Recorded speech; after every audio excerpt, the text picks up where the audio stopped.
people, sometimes you go into a grocery store or a clothing store, even here in San Antonio, you have to kind of laugh about it because, you can't take all this stuff, personally, because it would drive you crazy, increase your blood pressure, everything. So they're looking at you like, you can't afford that. I mean, just myself, people that I know personally have run into those situations, or they're watching you like you're gonna steal something. And I was taught as a kid, if you don't have it, you don't get it. You save up the money and buy it. If that store is discriminated against me, then I don't go back there anymore. Sometimes to try to get even with the person, I'll go back and say, well, by the way, you lost the sale. And then they look at you like, oh, we didn't know that you were a doctor. And my dad always told me, he said, well, Freeman, don't go around telling people what you do, because they're gonna jack up the price. If they're charging $50 for the regular person, they're gonna charge you $100 because they figure you're a doctor, that you have all of this money. So I always remember that, and for the most part, I don't tell people what I do. Running on the sidewalk, but you never know what type of person you may come across. So that's why whenever I see if I don't see anybody on the driveway, I just keep running on the sidewalk, so I don't have to worry about cars. But if there's somebody on the driveway or outside of the house, anywhere, I just go off to the side of the street. I just see somebody looking at me all cautiously, then I may try to put more distance between me and them, so they won't have to be as cautious or worry about me. And I don't have to worry about anything happening to me. You grew up learning about so many great black men who did so many great things, right? And spoke out against things and did all the right things, the right way. And almost every one of those stories ends up the same way: death.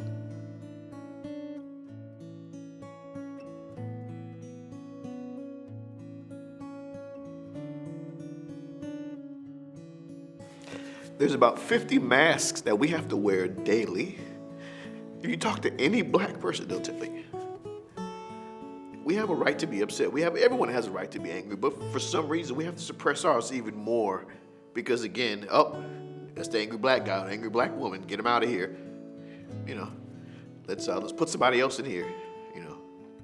I can't tell these kids that I lost my job because John called me a nigger, and I got mad at him. Hey, great way to stand up. We're homeless, but I stood up to him. Yeah.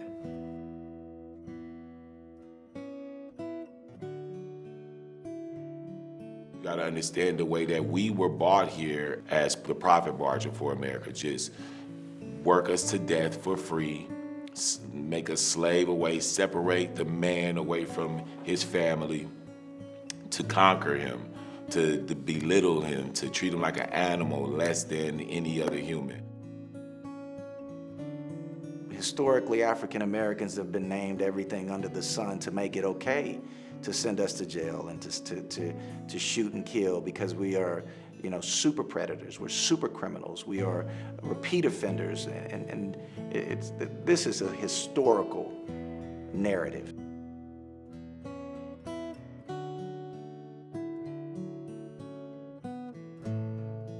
People spend so much time worrying about or judging people based on their color and not getting to know them, right? And I've been very, very fortunate because of, being able to play sports and business. I've got to travel all around the world. I've gotten to meet people from all different backgrounds and colors and religions and races. And my wife is Asian from India. She's from India. And so my kids are even more diverse than I am.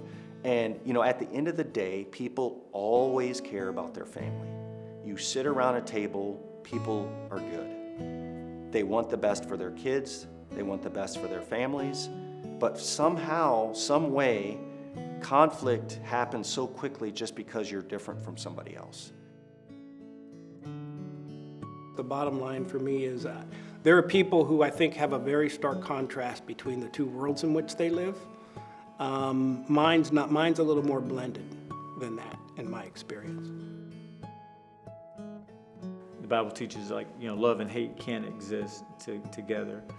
So and hate is like such a strong term. So I don't know that I've ever hated anyone. Anger, yes. There's the anger that occurs, and so it's like, what do you do with that? You can do good or you can do bad with that. You can, and so the thing that I've chosen to do is let my voice be heard.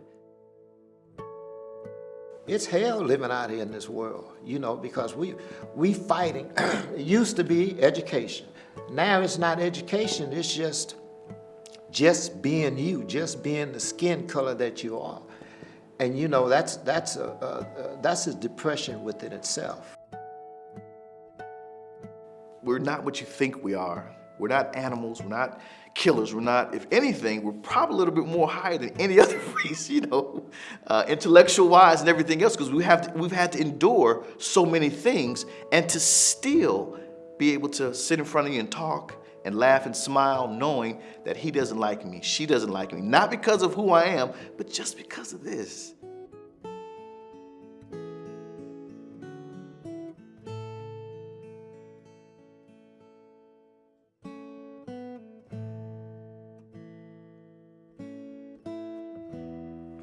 I've taken several journeys, but the one serious journey that I didn't want to partake in during my addiction is being sentenced by the judicial system to prison. That's one thing that woke me up. I just, I love my freedom. I thank God that, He sent angels by me, because I didn't go out there and rob and steal and kill from no one.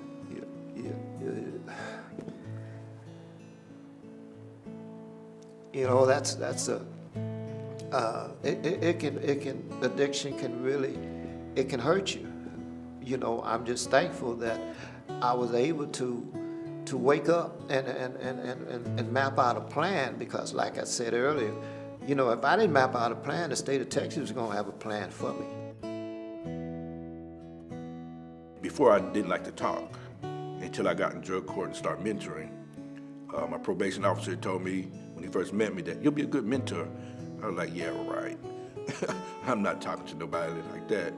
But now I look forward to mentoring, because when they come in, I tell them, I say, look, if you relapse, you're not going to jail or prison. You get help. Drug court is a blessing, and I'm glad I got the opportunity. So that's why I mentor until I can't mentor anymore, because I just love sharing my experience and reaching out to other people, young and old, and of all races.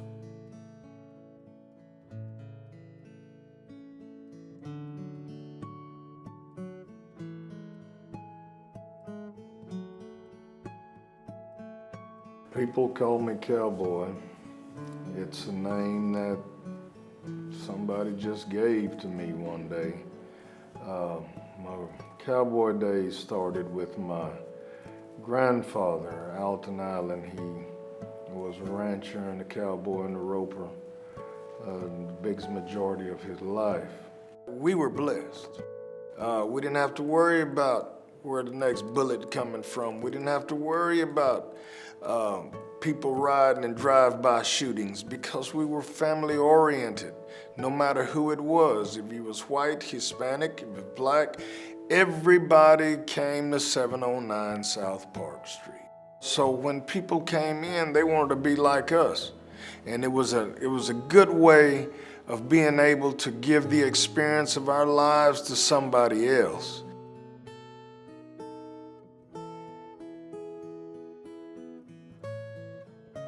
The other thing that I remember while I was in the military was that when my wife and I joined the military, we literally had no debt, because we just came out of seminary. And I went to purchase a car. My commander said to me, now, Brother Copeland, when you buy a car, don't buy a new car, get you a used car.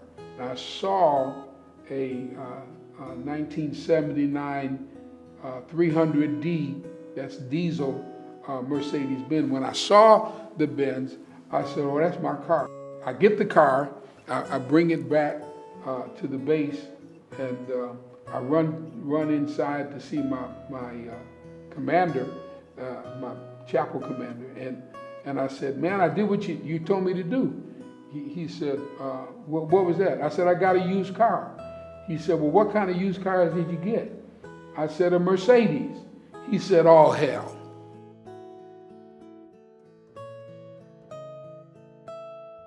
I can tell you that because a black 4-star general is so rare that it garners an extra amount of attention, and in some ways, again, because it's counter to what people's expectations are, it sort of it almost garners one of two reactions: either a greater amount of respect or some a way to minimize the accomplishment and the achievement.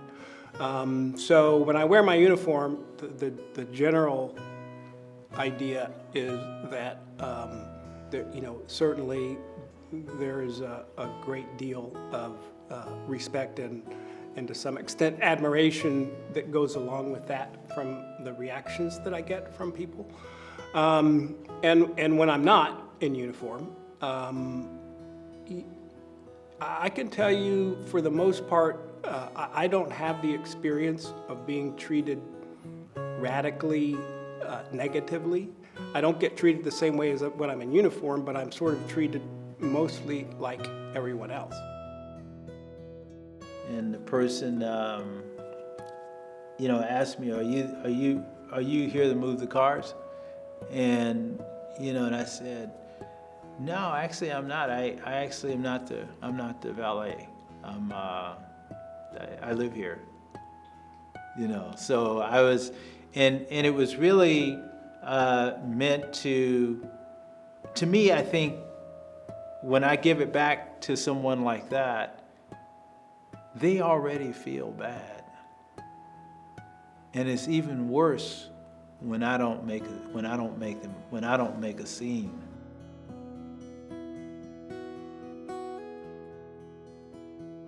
There's good people in every race, but in this society,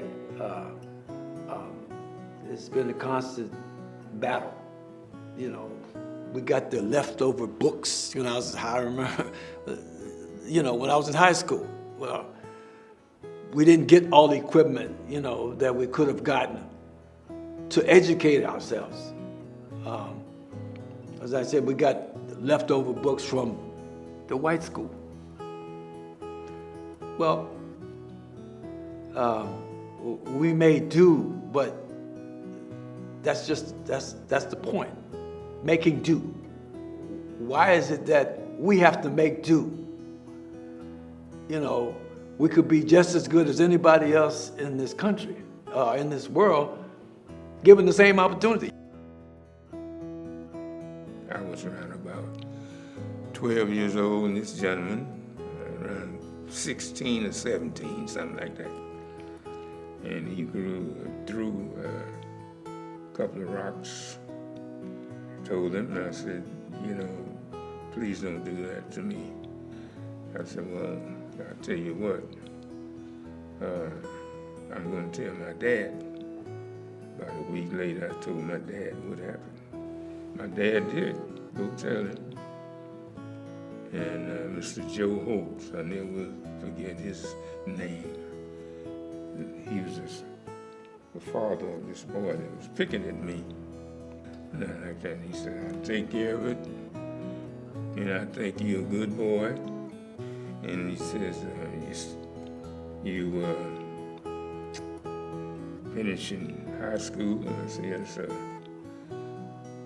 And when I got to college, I was there for about three years before graduation, and Mr. Joe Holtz passed away. If you're going to do anything, You have to do it better to be equal. Yeah, and this typical statement was, you have to work twice as hard. That puts a big burden on a child or a teenager or anybody that feels like, hey, I gotta be twice as good to be equal.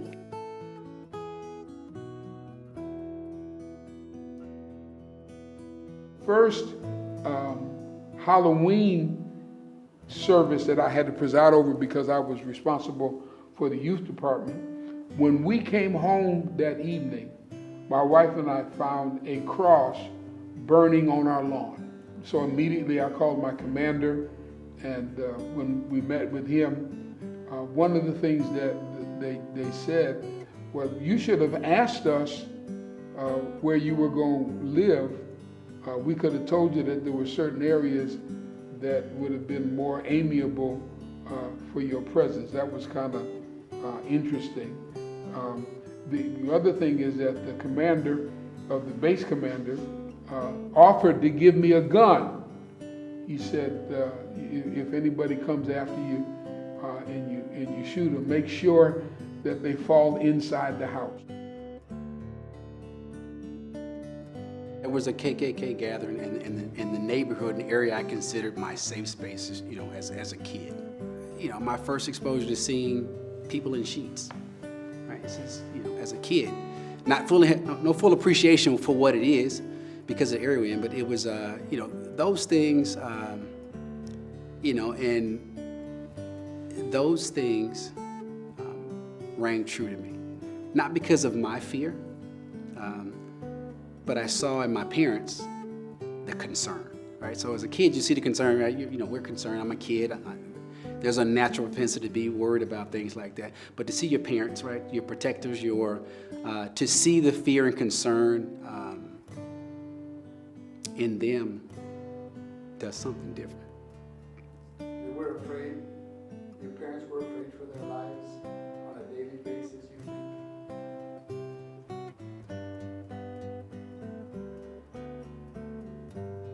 I think so.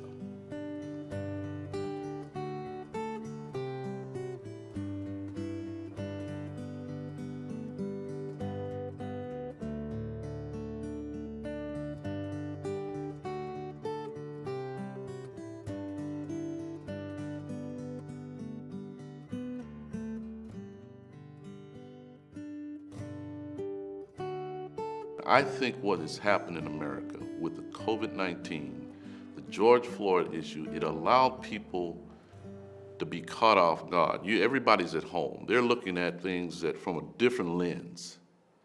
They're saying, I never knew, because I got calls from people after this that said, Paul, are you all right? And I said, yeah, I'm not sick. I haven't got, and they said, no, that's not what I'm calling you about. Are you all right about this George Floyd issue? I'm going, this is the first time, 400 years of people having a knee in my neck, and this is the first time you've ever had the audacity to ask me, am I all right? We were collecting the funds for the Martin Luther King statue.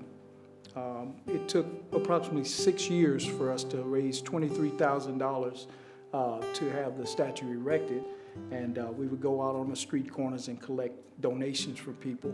And just out of the blue, you know, we were out on the corners and walked up to a car and asked, would you like to give a donation to the Martin Luther King statue? And it was, you know, derogatory terms about Dr. Martin Luther King, and I got the derogatory calls and was spat on, having the knowledge that I knew about Dr. Martin Luther King and seeing how he was treated. You know, it made me feel like, you know, wow, I'm a miniature, you know, Dr. Martin Luther King. A white gentleman, and it was just him. I think he may have been selling, he was going through a divorce, he may have been selling the house, I'm not sure, but I remember specifically I walked in, he's like, hey, listen, you know, here's my gun cabinet, I carry, let's just sign. No problem. So he took his gun out and he literally put it on the desk. So let's say the papers were here, like maybe 3 or 4 inches from the paper. He had the gun just kind of sitting there. It wasn't aimed at me, but he had it sitting. And I remember kind of turned this way and it had like a little Texas star on it, you know, so on the nub. I was probably 4 years into business, or maybe 5 years into business, and I had an employee, white employee, that we had to fire because of he had violated the company policy. And I brought him in and I told him, I said, told him what he did, and I said, that I have no recourse. The client knows what you did, and I'm gonna have to let you go. Today is your last day. And I never will forget, it was a Friday, and let him go on a Friday, and he said, well, I guess so, that's the way it is. So nothing. I said, you can come back, pick up your belongings tomorrow or Monday or whenever. I'll have somebody meet you here if you need them tomorrow. And I was driving home, and I got a phone call on cell phone, and it was him. He said, Mr. Foster. I said, oh, hey, how you doing? I won't say his name. He said, I was just talking to my wife, and she reminded me, you can't fire me. You're black and I'm white. And I said, what did you just say? He said, my wife reminded me that because I'm white and you're black, you don't have the privilege of firing me. And I was waiting for the punchline, and he was serious. Shopping while black. So I'm a 53-year-old man, and I was having a conversation with my brother, and we were just kind of joking, but not joking, about what it's like to shop. So he says, I'm kind of a hands in my pocket the whole time kind of guy. And I was like, oh, yeah, I'm kind of a keep my hands above my waist and at all times. I'm 53 years old, and I've always done that, because you never want to be profiled, or you never want somebody to assume something, say something to you that then creates a situation that's uncomfortable for everybody because they perceive you in a certain way.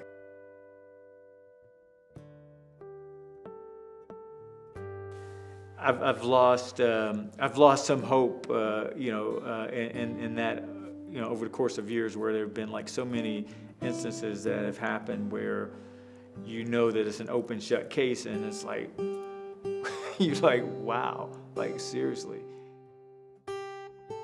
We just moved around from different family members' houses and, different shelters. And it was me and my twin brother growing up, but we never, the state that we're in never stopped us from growing, mentally having talent and, just developing and doing well in school. The situation never kept us down.